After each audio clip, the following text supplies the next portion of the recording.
अस्सलाम वालेकुम नाजरीन, आप देख रहे हैं नया पाकिस्तान और मैं हूं शहजाद इकबाल। हुकूमत और अपोजिशन इत्तेहाद के दरमियान मुज़ाकरात की बाज़गश के बाद मुज़ाकरात का अमल शुरू होगा भी या मुज़ाकरात की बातें सिर्फ बातें ही रह जाएंगी? ये सवाल इसलिए अहम है क्योंकि हुकूमत और अपोजिशन दोनों एक दूसरे पर मुज़ाकरात के लिए संजीदा ना होने के इल्ज़ामात लगा रही हैं और अब मुज़ाकरात के आगाज़ के लिए बज़ाहिर पहले आप का खेल शुरू हो चुका है। हुकूमती रहनुमाओं का कहना है कि मुज़ाकरात के लिए अब अपोजिशन को हुकूमत से या स्पीकर ऑफिस से रब्ता करना होगा, सिर्फ मीडिया पर बयानबाजी और लफ्जी आमादगी काफ़ी नहीं है। जबकि अपोजिशन मामला अब हुकूमती कोर्ट में होने की बात कर रहे हैं और हुकूमत से मुज़ाकरात के लिए कमेटियां तश्कील देने का मुतालबा किया जा रहा है। मगर मुज़ाकरात के आगाज़ से पहले वज़ीर आला खैबर पख्तूनख्वा सोहेल आफरीदी की लाहौर में स्ट्रीट मोबिलाइजेशन की कोशिशों, वकला और कारकुनों से एहतजाज के लिए तैयार रहने की बातों ने मामले को अहम ट्विस्ट दे दिया है कि क्या पाकिस्तान तहरीक इंसाफ मुज़ाकरात से पहले एहतजाज की तैयारियों को हुकूमत पर दबाव डालने के लिए इस्तेमाल करना चाहती है या पाकिस्तान तहरीक इंसाफ वाकई एहतजाजी तहरीक शुरू करने जा रही है। अहम बात यह कि इस वक्त वज़ीर आला खैबर पख्तूनख्वा सोहेल आफरीदी लाहौर के दौरे पर मौजूद हैं और आज अपने दौरे के तीसरे रोज़ उन्होंने पाकिस्तान तहरीक इंसाफ के असीर रहनुमा उमर सरफराज चीमा की रिहाइशगाह पर जाने की कोशिश की, जिसमें वो कामयाब नहीं हो सके। जबकि सहाफ़ियों से मुलाकातों में वज़ीर आला सोहेल आफरीदी ने एक बार फिर इमरान खान की हिदायत के मुताबिक एहतजाजी तहरीक शुरू करने का इंदिया दिया है, जिसके बाद सवाल ये उठ रहा है कि पाकिस्तान तहरीक इंसाफ मुज़ाहमत या मुज़ाकरात में से कौन सा रास्ता चुनना चाहती है और क्या मुज़ाकरात को लेकर पाकिस्तान तहरीक इंसाफ की सफ़ों में कोई कन्फ्यूजन या इख्तिलाफ है।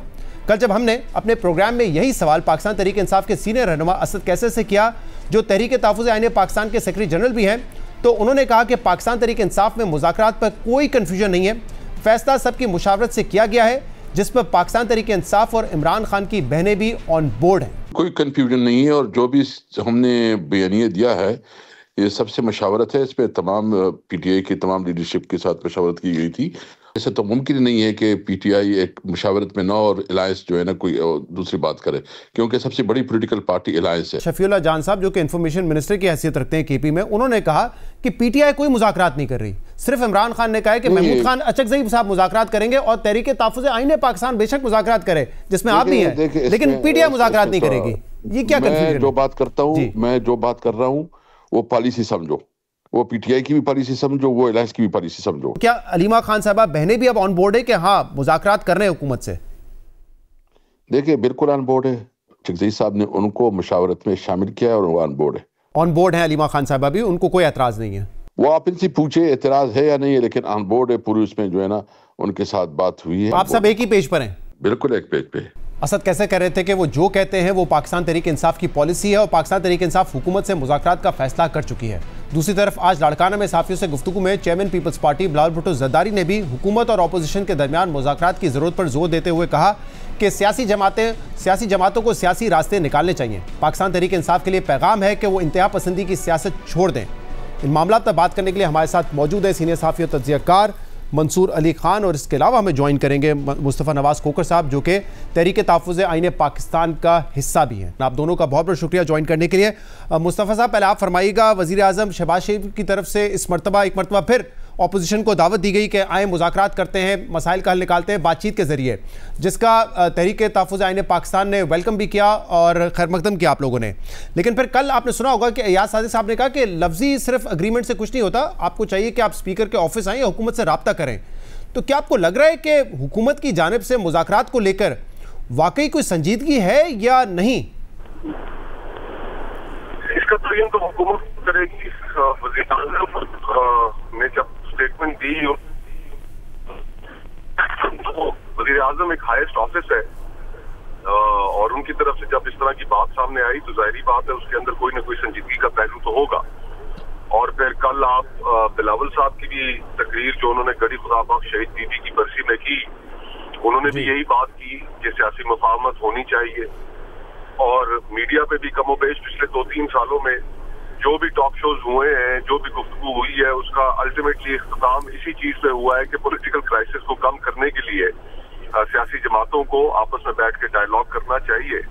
तो इस बात पे तो कमोबेश पूरे मुल्क में कंसेंसस है कि पॉलिटिकल पोलराइजेशन इस इंतहा को पहुंच गई है कि जिसकी वजह से हमारी इकोनॉमी को नुकसान हो रहा है, जिसकी वजह से हम नेशनल इश्यूज के ऊपर इकट्ठे नहीं हो पा रहे। तो जरूरी है कि तमाम जमातें आपस में बैठकर रूल्स ऑफ द गेम की बात करें। इंतकाल इक़्तिदार, ट्रांसफर ऑफ पावर जो जिस हद तक कॉन्ट्रोवर्शियल बना दी गई है इस मुल्क में, 2018 के इलेक्शन हो 2024 के, दोनों ने अपनी अपनी जगह पर कंट्रोवर्सीज को जन्म दिया। तो इस प्रोसेस को साफ और शफाफ बनाने के लिए, दोबारा क्रेडिबल बनाने के लिए 1973 के कॉन्स्टिट्यूशन के ऊपर जो ज़रबे है उसको अपनी दुरुस्त हालत में बहाल करने के लिए इन सारी चीजों के ऊपर एक गुफ्तगू होनी चाहिए। तो मुस्तफा साहब, एक तो होता है ना कि पब्लिक आई में क्या स्टेटमेंट आ रहे होते हैं, वो आप लोगों की तरफ से भी आते हैं, वजीर आजम ने भी बात की, लेकिन बिहाइंड द सीन्स भी कोई आपको ऐसा इंडिया मिला है, कोई इंडिकेशंस मिली है कि हुकूमत के लोग संजीदा हैं बात करने पे, या बिलखसूस इदारों के लोग संजीदा हैं बात करने पर, और ये जो सियासी तनाव है इसको कम करने के लिए? देखिए, जहां तक इदारों का ताल्लुक है तो हम उसके बारे में तो कुछ नहीं कह सकते। बहरहाल इतना जरूर कह सकते हैं कि इस वक्त पाकिस्तान को जो सिक्योरिटी चैलेंजेस हैं, आप इंडिया के हवाले से देख लें, ऑपरेशन सिंदूर बारहा इंडिया कह चुका है कि मुकम्मल नहीं हुआ। इसी तरह अफगानिस्तान के फ्रंट पर चैलेंजेस हैं और फिर इंटरनल पॉलिटिकल फ्रंट भी है। तो ये तीन फ्रंट्स हैं कि जिनके ऊपर इस वक्त पाकिस्तान फंसा खड़ा है, और अगर इन तीनों फ्रंट्स में से कम एक फ्रंट इंटरनल तो अपने हाथ में है कि जिसको हम रिजॉल्व करके उन कॉन्ट्रडिक्शंस को खत्म कर सकते हैं जो एक्सप्लॉइटेबल हो सकती हैं इन हालात में। तो देयरफॉर जहां तक बैकग्राउंड की बात है, तो बैकग्राउंड में भी हमेशा जब भी आपस में हम सियासतदानों की गुफ्तगू होती है तो उसमें सभी इसी बात की जोर देते हैं कि इस पॉलिटिकल पोलराइजेशन को कम होना चाहिए। ये हर किसी के अंदर ये एहसास तो है। अब सवाल ये पैदा होता है कि इसको अमली जामा कैसे पहनाना है। वजीर आजम ने जो स्टेटमेंट दी वो बड़ी संजीदगी से हमने ली, उसके ऊपर हमने बड़ी तवील मुशावरत भी की, और तवील मुशावरत करने के बाद हमने उसके ऊपर डायलॉग की बात की। अब खुदा करे कि ये अमल इसमें ये आगे बढ़े और साफ नीति से हम मुल्क को पॉलिटिकल क्राइसिस से निकालने की कोशिश करें। राइट। मंसूर साहब, कल हमारे प्रोग्राम पे असद कैसे साहब ने कहा कि देखें, जो मैं बात करता हूं वो पीटीआई की पॉलिसी है और तमाम पीटीआई से मुशावरत करके ही हमने डायलॉग्स के लिए हाँ कही है। और उन्होंने कहा कि अलीमा खान साहिबा भी ऑन बोर्ड हैं, और आपको पता है कि अचकज़ई साहब से उनकी रिसेंटली एक मुलाकात भी हुई थी। लेकिन फिर इस दौरान हम देख रहे हैं कि चीफ मिनिस्टर सोहेल आफरीदी साहब का लाहौर का दौरा है, वो वहाँ पे असीरान जो हैं उनकी फैमिली से मुलाकात भी कर रहे हैं, मोबिलाइजेशन भी कर रहे हैं। तो इसका मकसद आपको क्या नज़र आ रहा है? यानी कि पैरेलल चला रहे हैं दोनों चीज़ों को, कि मुज़ाकरात भी करेंगे और दबाव बढ़ाने के लिए क्या मोबिलाइजेशन भी कर रहे हैं? क्या एग्जैक्टली आप क्या इसे जज कर रहे हैं? जी बहुत शुक्रिया शहजाद साहब। हमारी शहजाद साहब आज सोहेल आफरीदी साहब के साथ मुख्तलिफ जर्नलिस्ट की जो है बड़ी तवील एक मुलाकात हुई है, और उस मुलाकात के अंदर उनसे एग्जैक्टली यही सवाल किया गया जो अभी भी आपने मुझसे पूछा है। तो बल्कि मैंने उनसे ये पूछा, मैंने कहा जी अलीमा खान साहिबा जो हैं वो तो ये कहती हैं कि जनाब जो मुज़ाकरात की बात करते हैं वो इमरान खान साहब के साथ ही नहीं हैं, तो आपका क्या पॉइंट ऑफ व्यू है इसके ऊपर? तो उन्होंने बड़ा कैटेगोरिकली, बल्कि मेरे लिए शॉकिंग था, बड़ा कैटेगोरिकली उन्होंने कहा कि अलीमा खान साहिबा का पाकिस्तान तहरीक इंसाफ की सियासत से कोई ताल्लुक नहीं है, वो पार्टी की पॉलिसी जो है वो नहीं बताती। अगर कोई पार्टी पॉलिसी आती है तो वो इमरान खान साहब से आती है, और इमरान खान साहब जो हैं पहले ही दो अफराद के बारे में कह चुके हैं, अचकज़ई साहब का और नासिर साहब का, कि जनाब वो मुज़ाकरात के हवाले से वो फेसेस हैं। सो हम उसी पॉलिसी के ऊपर चल रहे हैं। तो फिर अगला सवाल उनसे यही किया गया कि जनाब आप तो स्ट्रीट मोबिलाइजेशन की बात कर रहे हैं, और यहाँ पे उनका बल्कि यहाँ से लाहौर के बाद आगे चल के इरादा कराची जाने का भी है, तो इसको किस तरह आप बैलेंस आउट किस तरह करते हैं? तो उसका उन्होंने एक्चुअली बड़ा इंटरेस्टिंग जुमला उन्होंने बोला जो कि मरियम नवाज साहिबा का जुमला था, उन्होंने उसको रिपीट किया। उन्होंने कहा मज़ामत होगी तो मफामत होगी। तो हम लोग सारे वहाँ पे बल्कि थोड़ा सा हंस पड़े इस बात के ऊपर कि आज आप मरियम नवाज का ही जुमला जो है वो दोहरा रहे हैं। उन्होंने कहा देखिए ये ज़रूरी है कि टेबल के ऊपर जब आके दो पार्टियां बैठती हैं तो उनका बैलेंस होना चाहिए। ऐसा नहीं हो सकता कि एक साइड जो है वो टिल्टेड हो और एक साइड जो है वो तमाम तरह अपनी शराइत मनवाए। दोनों के ऊपर जो है वो प्रेशर बराबर होना चाहिए, और प्रेशर बराबर करने के लिए ही ज़रूरी है कि स्ट्रीट एजिटेशन जो है वो ज़रूर हो, लोग बाहर निकले, अपने हकूक़ के लिए आवाज़ बुलंद करें, ताकि जब हम टेबल के ऊपर बैठें तो बराबर के फरीक बन के जो है वो गुफ्तगू होनी चाहिए। राइट। और मंसूर साहब ये भी बताइएगा, क्योंकि आप खुद लाहौर में भी मौजूद हैं, सारी एक्टिविटी को आप मॉनिटर कर रहे हैं, ये जो स्ट्रीट मोबिलाइजेशन की एफर्ट है इसको आप क्या कहेंगे, कामयाब है या नाकाम रही है? क्योंकि वैसे तो देखा जाए पिछले 1.5-2 साल में पंजाब की तरफ से, पीटीआई पंजाब की तरफ से तो कोई सियासी एक्टिविटी हो नहीं पा रही, क्योंकि जब भी वो निकलने की बात करते हैं तो हुकूमत उनको कोई मौका नहीं देती।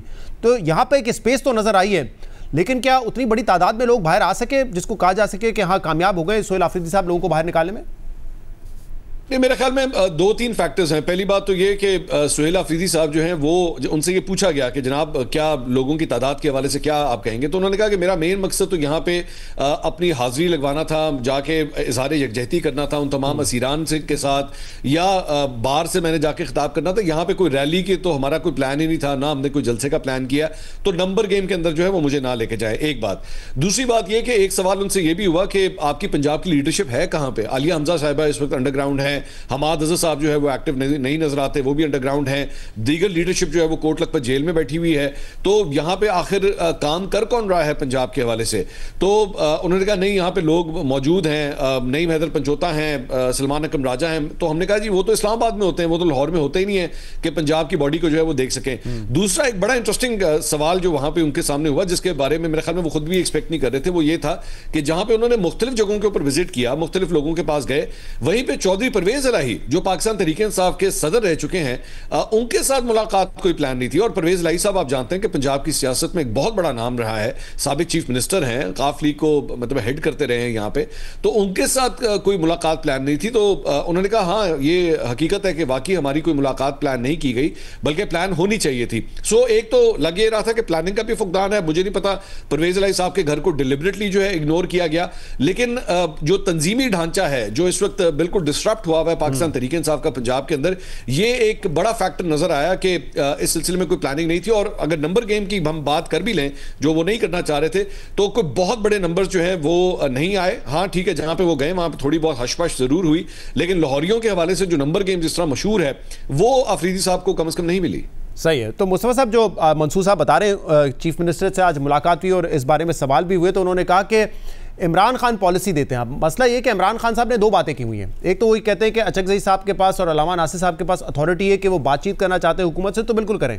दूसरी तरफ वो अपनी पार्टी को और बिलखसूस चीफ मिनिस्टर सुहेल अफरीदी को कह चुके हैं कि तैयारी पकड़ो, बंदे इकट्ठे करो, मोबिलाइजेशन शुरू करो, यानी कि वो स्ट्रीट एजिटेशन की तरफ भी जाना चाहते हैं। आपको क्या लगता है, ये पीटीआई की कोई जो पॉलिसी है उसमें कन्फ्यूजन है, या ये स्ट्रैटेजी का हिस्सा है कि पीटीआई बतौर जमात एजिटेशन की तैयारी करेगी और पीटीआई जो कि तहरीक तहफ़्फ़ुज़ आइन पाकिस्तान का हिस्सा है उसमें वो बातचीत करेंगे? जी, इसमें देखिए, चाहे मज़ाहमत हो, तहरीक हो या मुज़ाकरात की बात हो, इमरान खान साहब ने दोनों ही इख्तियारात महमूद खान अचकज़ई साहब और अलामा साहब को इस मामले में दे रखे हैं। डायरेक्शन उन्होंने तय करनी है। हमने इस्लामाबाद के अंदर 2 रोजा कौमी कॉन्फ्रेंस भी की, उसमें डिफरेंट सेगमेंट्स ऑफ सोसाइटी को भी इनवाइट किया, उनसे भी इनपुट ली, और 8 फरवरी के हवाले से हम तो बड़े क्लियर हैं कि 8 फरवरी वो ऐसा दिन था कि जिसमें एक मुतनाज़ा तरीन इलेक्शन हुए पाकिस्तान की हालिया तारीख में, और उस पर यौम स्याह मनाना, उस पर एहतजाज करना, वो हमारा एक जमहूरी हक है। पाकिस्तान का बच्चा बच्चा जानता है कि उन इलेक्शन की क्या नौयत थी, लेकिन हमारे सामने जो बड़ा सवाल है वो ये है कि क्या ये दायरों का सफर कभी टूटेगा? क्या ये 8 फरवरी की तरह ही इलेक्शन पाकिस्तान में, और जिस तरह 2018 में आरटीएस का फेलियर हुआ, इसी तरह ही होते रहेंगे कि हमने कभी इस सफर को, दायरों के सफर को तोड़ के आगे भी बढ़ना है? तो उस बड़ी कॉन्वर्सेशन की इस वक्त मुल्क को जरूरत है, और उसके अंदर हम डायलॉग के जरिए अपना रोल प्ले करने के लिए तैयार हैं। अच्छा मुस्तफा साहब, ये जो एजेंडा आप लोगों ने अपने एलामिया में भी मेंशन किया, वो तो एक बड़ा वसी है ना। उसमें आप लोग कहते हैं कि 1973 का जो आइन था उसकी बहाली की बात करेंगे, शफाफ इंतखाबात आइंदा कैसे होने हैं, independent election commission of Pakistan हो, यानी कि जो ट्रांसफ़र ऑफ पावर हो वो एक स्मूथ तरीके से हो, उसमें इंटरवेंशंस ना हो। क्या हुकूमत इन नुकात पर बात करने के लिए तैयार होगी? क्योंकि अभी 2 रोज़ पहले तलाल साहब ने हमारे प्रोग्राम में कहा, तलाल चौधरी साहब ने, कि सिक्योरिटी इश्यूज़ पे बात कर लें, गवर्नेंस पे बात कर लें, इकॉनमी पे बात कर लें। आई अंडरस्टैंड कि जब भी 2 फरीकों के दरमियान कुछ इख्तलाफात होते हैं तो आपके एजेंडाज बड़े मुख्तलिफ होते हैं, फिर कोई कॉमन ग्राउंड आता है। लेकिन यहाँ पर आपको लग रहा है क्योंकि हुकूमत के इंटरेस्ट में नहीं है इन तमाम इशूज़ पर बात करना, तो वो आपके लिए, आपके साथ बात करने को तैयार भी होगी या नहीं होगी इन मामलों पर? हर पाकिस्तानी के इंटरेस्ट में है कि इन इश्यूज के ऊपर बात हो। सर ये तो किताबी बातें कर रहे हैं ना आप, जो पावर सर कता कलामी की माजरत मुस्तफा साहब, मैं कह रहा हूँ ये आप जो बात कर रहे हैं वो थियोरेटिकली तो ठीक है, लेकिन जो पावर में होता है उसको तो नहीं फील हो रहा होता ना ये। लेकिन फिर उसकी कॉस्ट तो आप देखेंगे क्या पे कर रहा है पाकिस्तान। 2018 के इलेक्शंस के ऊपर सवालात उठे, आरटीएस का फेलियर हुआ तो क्या उसने क्राइसिस को जन्म नहीं दिया? 2024 के इलेक्शंस ने क्राइसिस को जन्म नहीं दिया? हमेशा जब भी इंतकाल इक़्तिदार, ट्रांसफर ऑफ पावर, जो बुनियादी हमारे मसाइल जिससे जुड़े हैं, वो जब तक शफाफ नहीं होगा तो हम तो इस तरह क्राइसिस में फंसे रहेंगे। तो बुनियादी बात ही इलेक्शंस है। हमारे यहाँ तो जो सबसे बड़ी कॉन्ट्रडिक्शन है जिसको हम आज तक हल नहीं कर पाए अपनी 78 साल तारीख में, वो यही तो है कि क्या अवाम की मंशा, क्या उनकी वेल वो रेन सुप्रीम करेगी या बंद कमरों के अंदर किए हुए बैठे पाकिस्तान के लोगों के ऊपर थोप दिए जाएंगे। मिसाक जमहूरियत क्या था जो पीपल्स पार्टी और मुस्लिम लीग नून ने आपस में बैठ के किया, वो भी तो यही था कि इंतकाल इक़्तिदार का जो प्रोसेस है, ट्रांसफर ऑफ पावर के प्रोसेस को हमें ठीक करना पड़ेगा। तमाम बातें जो है वो इलेक्शंस के साथ जुड़ी हैं। अगर हम फ्री एंड फेयर इलेक्शंस नहीं करा सकते तो खुदा न खास्ता आने वाला जो इलेक्शन है या कभी भी जो ट्रांसफर ऑफ पावर है पाकिस्तान में जो होनी है वो खून खराबे से भरपूर हो जाएगी। तो हमें इस चीज को जो बेसिस है, सारे क्राइसिस जहां से जन्म लेते हैं, वो लोगों के मैंडेट को तस्लीम ना करना है। इसकी हम अपनी तारीख में एक बहुत बड़ी कॉस्ट पे कर चुके हैं। 1970 का इलेक्शन आपके सामने है, तो अब हमने बार बार ये गलतियां रिपीट करते जाना है। तो इसलिए हम कहते हैं कि इन बड़े, और फिर शहजाद भाई आप ये भी देखिए कि इस वक्त पाकिस्तान को जिन चैलेंजेस का सामना है, उन चैलेंजेस के अंदर आपके पास आपके majority of the country, Balochistan आप पूरा देख लें, खैबर पख्तूनख्वा की सदर्न डिस्ट्रिक्ट्स देख लें, नमाज असर के बाद तो लोग घरों से बाहर नहीं निकल सकते। तो अगर हमने सारी सिक्योरिटी की सूरत हाल को भी कंसेंसस के साथ अगर ठीक करना है तो उसमें हमें लोगों का कॉन्फिडेंस रिस्टोर करना होगा इस सिस्टम के ऊपर। जो आज सारा पॉलिटिकल प्रोसेस मीनिंगलेस हो चुका है, वो मीनिंगलेस इन्हीं चीजों की वजह से हुआ है कि हमने उसकी सैंक्टिटी को तबाह बर्बाद करके रख दिया। मंसूर साहब, जो बात मुस्तफ़ा साहब कर रहे हैं, आपको लग रहा है कि हुकूमत को भी इन बातों का इदराक है, एहसास है? क्या हुकूमत और जो ताकतवर हल्के हैं वहाँ पे आपको अर्ज या ज़रूरत नज़र आती है कि ठीक है ताकत तो हमारे पास है लेकिन फिर भी हमें जो है कहीं ना कहीं सियासत को नॉर्मलाइज करना है, हालात को, टेम्परेचर को नीचे लाना है? या आपके ख्याल में हुकूमत ये फील कर रही है कि नहीं, ज़रूरत ही नहीं है, हम निकाल लेंगे 5 साल इसी तरीके से? मेरे ख्याल में शहजाद साहब इसमें ज़्यादा कोशिश जो मुझे कम से कम जो बातचीत हुई है हुकूमती हलकों से या एस्टैब्लिशमेंट के हलकों से, मुझे उसमें इस ज़रूरत के ऊपर ज़्यादा जोर लग रहा है कि जैसे इमरान खान साहब की एक मुतबादल लीडरशिप जो है वो कम से कम उससे ढूंढा जाए और उसको जो है वो बागदौड़ संभालने दी जाए पाकिस्तान तहरीक-ए-इंसाफ की, और कुछ इन शर्त शराइत के ऊपर जो है वो काम किया जाए। मुझे जिस किस्म का रवैया यहाँ पे लाहौर में पंजाब हुकूमत की जानिब से अफरीदी साहब के लिए दिखाया गया, उससे तो कतई तौर पर कोई आपस में गुडविल जेस्चर्स जो है वो नज़र नहीं आते। मतलब उनको जहाँ पे उनका एक्सेस जो है वो रोका गया, उससे क्लियर कट नजर आ रहा था कि कम से कम पंजाब हुकूमत उनको कोई ईजी टाइम जो है वो नहीं देना चाहती। और इसी तरह जिस किस्म की शर्त शराइत हो रही है, अंसार अब्बासी साहब ने जंग के अंदर ये खबर दी कि जनाब 8 फरवरी के इलेक्शंस के ऊपर जो है वो कोई बात नहीं होगी। अब ये एक ऐसी चीज है जो पीटीआई तो खुद डिमांड करती है, 2 चीजें बेसिक डिमांड करती है। वो कहते हैं जी हमारा मैंडेट वापस करें और इमरान खान साहब को रिहा करें।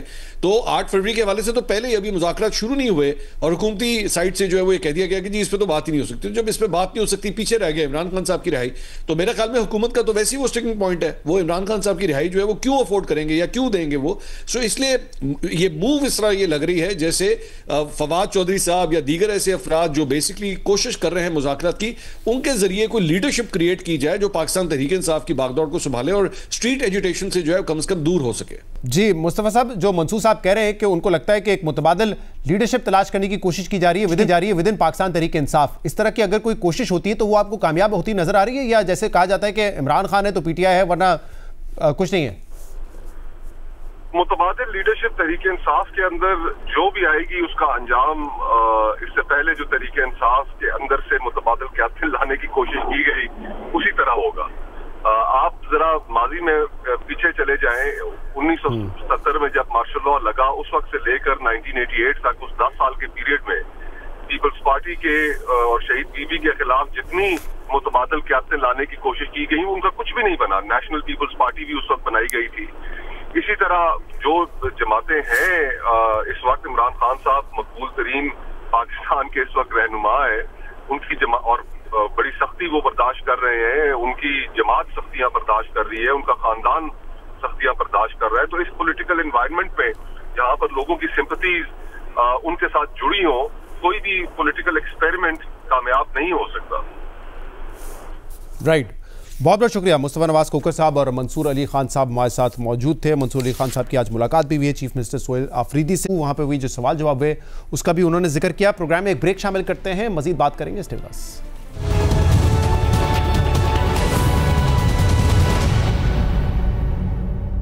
Welcome back. पंजाब में मरीम नवाज की हुकूमत की जानिब से 2 माह पहले मंजूर किया गया पंजाब प्रॉपर्टी ओनरशिप ऑर्डिनेंस सूबाई हुकूमत और सूबे की सबसे बड़ी अदालत के दरमियान तनाज़े की वजह बन गया है। जहां इस नए कानून के तहत कई अफराद को कुछ ही दिनों में उनकी सालों से कब्जाशुदा ज़मीनें तो वापस मिली हैं, वहीं इस नए कानून से मुतासरा होने वाले अफराद भी सामने आ गए हैं। और इन्हीं मुतासरीन की 50 से ज़्यादा दरख्वास्तों पर 22 दिसंबर को लाहौर हाई कोर्ट की चीफ जस्टिस आलिया नीलम ने फैसला सुनाते हुए इस नए कानून पर अमल दरामद मुअत्तल करने का हुक्म दे दिया, जिसके बाद वकला की तमाम बड़ी तंजीमें आला अदलिया के इस फैसले के हक में खड़ी हो गई हैं। जबकि पंजाब हुकूमत ने भी नए कानून का दिफा करने का फैसला किया है। लाहौर हाई कोर्ट ने Punjab protection of ownership ordinance, जो अब असेंबली से मंजूरी के बाद एक्ट बन चुका है, उस पर क्या एतराज़ात उठाए हैं, इसकी तफसील आपके सामने रखेंगे। मगर पहले आपको बताते हैं कि पंजाब प्रॉपर्टी ओनरशिप का नया कानून है क्या। अहम बात यह है कि रवा साल अक्टूबर में पंजाब हुकूमत ये ऑर्डिनेंस लाई थी, ज़मीनों पर कब्जे से मुतल्लिक दरख्वास्त पर कार्रवाई और तनाज़ात के हल के लिए डिप्टी कमिश्नर की सरबराही में 6 रुकनी डिस्प्यूट रेजोल्यूशन कमेटीज़ कायम की जाएंगी और ये कमेटीज़ तहकीकात के बाद अपने नताइज और सिफारिशात ट्रिब्यूनल्स को भिजवाएंगी और ट्रिब्यूनल्स की जानिब से इन सिफारिशात पर हतमी फैसला सुनाया जाएगा। जबकि हर ज़िले में कम अज़ कम एक ट्रिब्यूनल बनाया जाएगा, जिसके लिए लाहौर हाई कोर्ट या डिस्ट्रिक्ट कोर्ट के जज को 3 साल के लिए ट्रिब्यूनल का सरबराह मुकर्रर किया जाएगा। जबकि इस कानून के तहत दरख्वास्तों पर फैसला सुनाए जाने के सारे अमल के लिए 90 दिन का वक्त मुकर्रर किया गया है। यानी मुतासरीन को 3 माह के अंदर उनकी जायदादें वापस दिलवाने इस नए कानून का बुनियादी मकसद है। लेकिन रवा हफ्ते chief justice Lahore high court Aalia Neelam ने इस एक्ट पर एतजाज़ उठाते हुए करार दिया कि एक्ट की बात शिकें आइन के आर्टिकल 10 यानी कि फेयर ट्रायल के असूलों से मुतसादिम है। डिस्प्यूट रेजोल्यूशन कमेटीज़ ने अपने इख्तियारात से तजावुज़ किया है। कब्जे का फैसला ट्रिब्यूनल्स ने करना था, लेकिन आज की तारीख तक कोई ट्रिब्यूनल नहीं बना। चीफ जस्टिस ने अपने फैसले में नए कानून पर स्टे ऑर्डर और दरख्वास्तों को फुल कोर्ट को रेफर करते हुए कमेटीज़ को ये हिदायत भी की है कि वो तमाम जायदादों का वही स्टेटस बहाल करे जो दरख्वास्तें दायर होने से पहले था। अहम बात यह कि इस कानून को मुअत्तल करने से पहले चीफ जस्टिस आलिया नीलम के सख्त रिमार्क्स भी सामने आए थे। Chief justice Lahore high court ने कहा था कि अगर ये कानून नाफिज होता है तो जाती उम्रा भी आधे घंटे में खाली करवाया जा सकता है। यानी ट्रिब्यूनल्स की अदम मौजूदगी में ही मामला निपटाने के मामले पर अदालत ने भरमी का इजहार किया। मगर अदालत के सख्त फैसले के बाद पंजाब के 36 अजला में प्रॉपर्टी ट्रिब्यूनल्स कायम करने और जुडिशल ऑफिसर्स को तैनात कर दिया गया, जिस पर बुध को केस की समाअत के दौरान चीफ जस्टिस आलिया नीलम ने कहा कि ट्रिब्यूनल्स 2.5 माह के बाद कायम तो कर दिए गए हैं, मगर अभी तक ट्रिब्यूनल्स फाल नहीं हैं और ना ही उन्हें मतलूबा जगह और स्टाफ फराहम किया गया है। जबकि 2 रोज़ पहले भी इसी केस में मजीद दरख्वास्तों पर समाअत के दौरान चीफ जस्टिस ने सख्त रिमार्क्स देते हुए कहा कि अगर अदालती हुक्म के बाद भी किसी ने ज़मीनों पर कब्जे दिलवाए तो वह नताइज के लिए तैयार रहें। समाअत के दौरान नए कानून से फ़ायदा उठाने वाले एक शहरी के वकील ने भी तस्लीम किया कि डीसीज़ पर मबनी कमेटीज़ ने अपने इख्तियारात से तजावुज़ किया है, जिसके बाद कल चीफ जस्टिस ने दायर होने वाली नई दरख्वास्तों को भी फुल कोर्ट को रेफर कर दिया है। Chief justice Lahore high court ने इस फैसले के खिलाफ सख्त रिमार्क्स और ऑर्डर जारी किए हैं, जबकि वज़ीर आला पंजाब मरीम नवाज ने लाहौर हाई कोर्ट के फैसले को कब्जा माफिया की पुष्पनाही करार दिया है। वज़ीर आला ऑफिस से जारी बयान में मरीम नवाज ने कहा कि कानून साजी करना सूबाई असम्बली का आइनी हक है, जिससे उसे रोका नहीं जा सकता। कानून कब्जा माफिया के खिलाफ लाया गया था, इसकी मौतली को अवाम कब्जा माफिया की पुष्पनाही समझेंगे। मरीम नवाज ने कहा कि इस कानून की मौतली से उन्हें ज़ाती तौर पर तो कोई नुकसान नहीं पहुंचेगा, बल्कि असल नुकसान महरूम तबकात को होगा। इसके अलावा वज़ीर इत्तलात पंजाब उस्मा बुखारी ने भी फैसले पर तनकीद करते हुए कहा है कि इस ऑर्डिनेंस के तहत 5000 से ज़्यादा मुस्तकीन को उनकी ज़मीनों के कब्जे वापस मिल चुके हैं, मगर अदालत ने इसे भी वापस करने का हुक्म दे दिया है। एक बात से मुझे बड़ी हैरत हुई कि इस केसेस ये जो लॉ है इसके ऊपर स्टे देते हुए इसको रिट्रोस्पेक्टिवली इम्पैक्ट जो है इम्प्लीमेंट करने के लिए कह दिया गया कि जितने कब्जे अभी तक छुड़वाए जा चुके हैं वो भी वापस कर दो कब्जा माफिया को। जनाब स्पीकर, ये किस तरह का इंसाफ है कि एक तो रिट्रोस्पेक्टिव इफेक्ट हो ही नहीं सकता कानून के अंदर, और आप उसको रिट्रोस्पेक्टिव इफेक्ट देके कह रहे हैं कि जो कब्जे 5000 आपने छुड़वाए हैं उन दोबारा उनको भी लाइन में लगाओ, वो भी 15-15, 20-20 साल रुले। मैं बड़ी कैटेगोरिकली जनाब सिर्फ ये इतनी गुजारिश करके आपसे इजाजत चाहूंगी कि पूरी दुनिया में तेज तर इंसाफ के लिए और आम आदमी की रिलीफ के लिए यह कानून इस्तेमाल हो सकता है, तो पाकिस्तान में क्यों नहीं हो सकता। पंजाब हुकूमत जायदादों पर कब्जे से मुतल्लिक नए कानून का दिफा कर रही है, जबकि इस कानून के नफाज के बाद पिछले कुछ अरसे में ऐसी कई वीडियोस भी सोशल मीडिया पर सामने आती रही हैं, जिसमें कुछ अफराद पंजाब मरीम नवाज का शुक्रिया अदा करते हुए कह रहे हैं कि इस नए कानून की वजह से उन्हें अपनी ज़मीनें कुछ ही दिनों में वापस मिल गई, जिन पे सालों से कब्जे थे।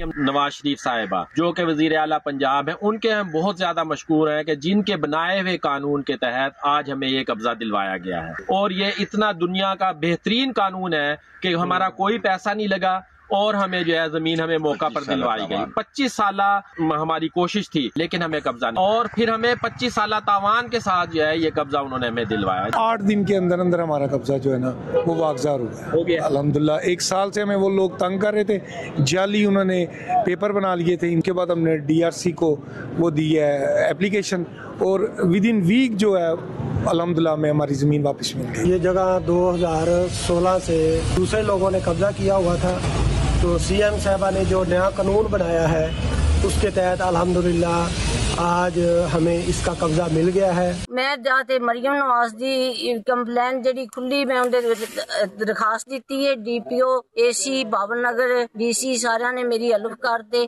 अमला लाया। मरियम नवाज नू लगे मेरी जिंदगी में मैं लाख लाख शुक्रिया अदा करती पी। यानी इस नए कानून के तहत कुछ लोग जरूर मुस्तफीद हुए हैं, मगर इस नए कानून से मुतासर होने वाले अफराद भी सामने आ रहे हैं। मुतासरीन की जानिब से यह दावा किया जा रहा है कि जो मामला पहले ही दूसरी अदालतों में ज़ेर समाअत थे उन्हें डिस्प्यूट रेजोल्यूशन कमेटी के जरिए निपटाया जाए, जबकि इस नए कानून की वजह से फैसलाबाद में एक ऐसा मामला भी सामने आया है जिसमें डिस्प्यूट रेजोल्यूशन कमेटी ने लीज पर ली गई जमीन मुतासरा फरीक से छीनकर जमीन के मालिक को दे दी, जबकि जमीन मुतासरा फरीक ने 50 साल की लीज पर ले रखी थी। और अब इन्हीं मुतासरीन की दरख्वास्तों पर लाहौर हाई कोर्ट ने इस कानून को मुअत्तल कर दिया है, जिसके बाद वकला तंजीमें भी इस फैसले के दिफा में आ गई हैं। Pakistan bar council, supreme court bar association, Lahore high court bar association समेत तमाम जो बड़ी वकला तंजीमें हैं उन्होंने इस फैसले का खैर मकदम किया है और अदालत से इज़हार यकजहती की है। जबकि कल पाकिस्तान बार काउंसिल की जानिब से एक और सख्त बयान जारी किया गया है, जिसमें नए कानून की मजम्मत से आगे बढ़ते हुए पंजाब हुकूमत को खबरदार किया गया है कि वो इस कानून पर अमल दरामद से बाज रहे, इस कानून को वापस ले और लाहौर हाई कोर्ट से माफ़ी मांगे, वरना वकला बरादरी इस मामले पर तहरीक चलाने पर मजबूर हो जाएगी। बहरहाल अब यह मामला फुल कोर्ट को भेजा जा चुका है और देखना होगा कि फुल कोर्ट इस तनाज़े का क्या फैसला करता है। हमने इस मामले पर बात करने के लिए पंजाब हुकूमत की तर्जुमान अज़मा बुखारी को शो पे आने की दावत दी और सूबाई वजीर मलिक शोएब अहमद को भी प्रोग्राम में आने की दावत दी, मगर उन दोनों की जानिब से कोई जवाब नहीं आया। प्रोग्राम में एक ब्रेक शामिल करते हैं, मजीद बात करेंगे इसके बाद।